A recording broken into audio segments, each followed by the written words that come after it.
Pierre Volondin.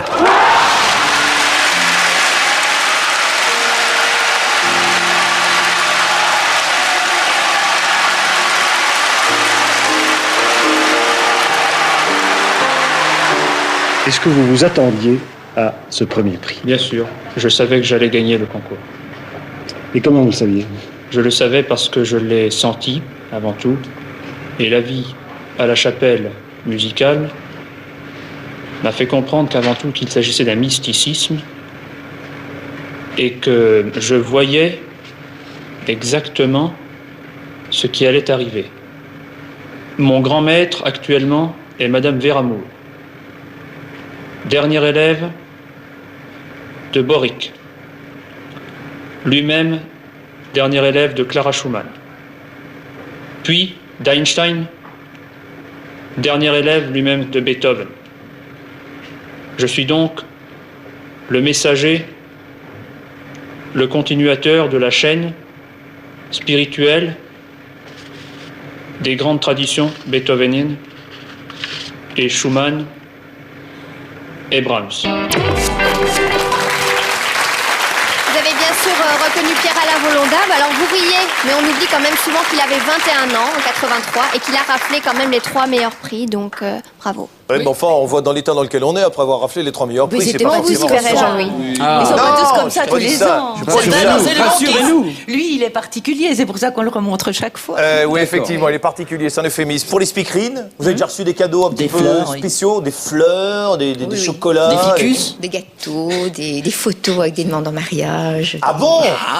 Des demandes en mariage? Moi, j'ai pas reçu de demande en mariage. Non? Oh, bah, et vous déjà quelques fois alors? Oui, c'est arrivé. Et ça a marché ou pas? Regardez, pas que ces personnes-là en tout cas. Ah, pas avec ces personnes-là. Bon, d'accord, ça me rassure. On était très gâtés. J'ai reçu une fois un bijou. Et il était faux. Non, je ne sais pas. En fait, je ne suis jamais allée, j'ai jamais demandé. D'accord. Je trouvais le cadeau tellement gentil. C'était quoi comme bijou? C'était un collier de perles et je n'ai jamais demandé si c'était de vraies perles ou pas. Parce que d'abord il était très joli et ensuite ça m'était égal de savoir si c'était des vraies perles ou pas. Je trouvais que le geste était tellement gentil. D'autant que c'est une personne qui ne m'a laissé ni son nom ni son adresse et je n'ai jamais pu là où le remercier. Dénonce-toi, Gérard, dénonce-toi. Gérard, dénonce-toi. En tout cas, il y a une règle que j'ai fait mienne, c'est éviter de dire quand quelque chose. Par exemple, bon, un jour j'ai fait une chanson qui s'appelle Le Dauphin. J'ai des milliers de dauphins. Oui, ouais, c'est clair. Et il est où l'aquarium? J'ai écrit une chanson qui s'appelle récemment, c'est peut-être Les Anges. À chaque concert, je me Des anges. Je vais faire un titre qui s'appelait Mon billet de banque. Et là, bon, c'est spontané de leur part, mais j'évite toujours de dire j'adore ceci, j'adore cela, parce que effectivement, très vite, t'as la cascade qui arrive. J'adore derrière, la chroniqueuse. Et c'est un peu gênant en surnombre, ça peut être impressionnant. Voilà, c'est tout. Et malgré tout, je respecte beaucoup les gens qui font ça, et je tiens à le dire. Voilà. Voilà, et merci. On applaudit d'ailleurs une attitude comme celle-là, ça c'est bien. Je peux dire qu'on était vraiment ravis d'avoir accueilli ici. Qu'est-ce qui se passe dans cette émission, Gérard? Oui, encore une fois, tu nous J'avais jamais entendu ta voix. C'est un Mais là, scandale. je commence à faire la gueule parce que je trouve que vous parlez pour une fois vachement plus que moi. Ça fait quoi cette impression? Qu'est-ce qu'on parle Vincent, beaucoup chez je vous? voudrais quand même vous remercier d'avoir été des nôtres ce non, soir. non, mais je on va voudrais qu'on pas les partir. applaudisse comme ça. On va pas partir Ça leur fera comme ça. vraiment plaisir. Non. On rappelle la sortie de votre dernier DVD. Jean-Louis, on va pas Samantha partir Oops, comme ça. Jean-Louis, Ogic. partir de Mais Jean-Louis. avant de vous laisser partir, une petite caméra cachée. Vous le savez tous aujourd'hui.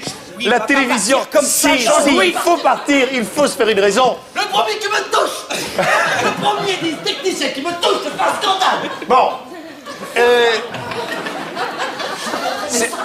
Mais asseyez-vous, on vous entend pas, on vous entend pas. Voilà. Asseyez-vous, Merci, on vous Samantha. entend pas. Bon, vous allez voir, on va se quitter avec une caméra cachée, ou enfin, je vais essayer en tout cas de le dire, mais on va se quitter avec une caméra cachée. Vous allez voir que la proximité, c'est pas quelque chose de nouveau. Ah, mais enfin, on n'y arrivera jamais. Mon Dieu, alors, oui, voilà. Excusez-nous, Jean-Louis. On va attendre que... Mais on ne voit rien, on n'entend rien, c'est ça, On s'en Samantha. fout, Jean-Louis, vas-y. Bon, alors, Là, tu je m'entends, voudrais Jean-Louis? juste rappeler Jean-Louis, je ne te vois pas, mais moi je t'entends bien. Tu m'entends, Jean-Louis? Puis je me permets de parler de la sortie de votre 5e DVD. Attends, mettons-moi du bon côté de la télé. Ah, voilà. Et le mousse, il est où? La bonnette. Le mousse. J'ai un mousse blanc. Allons-y. continuons. Donc sortie Alors, du 5e DVD DVD de de Samantha Samantha Oops, Oops. Samantha au gîte. Gîte. Voilà. Le 28 mars. 28 mars. 1875. 10h75. Voilà. Avec plein de nouveautés. Alors, merci ensuite, d'avoir plaisir. été des nôtres, on les applaudit. Merci, Jean-Louis. En plus, ça nous débarrasse. Merci à toi. Je voudrais aussi vous dire qu'on se quitte avec, bien momentanément, bien entendu, une petite caméra cachée de Spielberg. Trouvé la mousse. Merveilleux Mon moment, micro. Samantha. Il était par terre, je ne l'avais pas Et vu. vous l'avez retrouvé. Bravo, bravo, Samantha. Samantha Mousse. Regardez cette caméra cachée avec des speakerines qui sont vraiment très très proches des téléspectateurs. Regardez. Savez-moi, c'est que nous savons la chance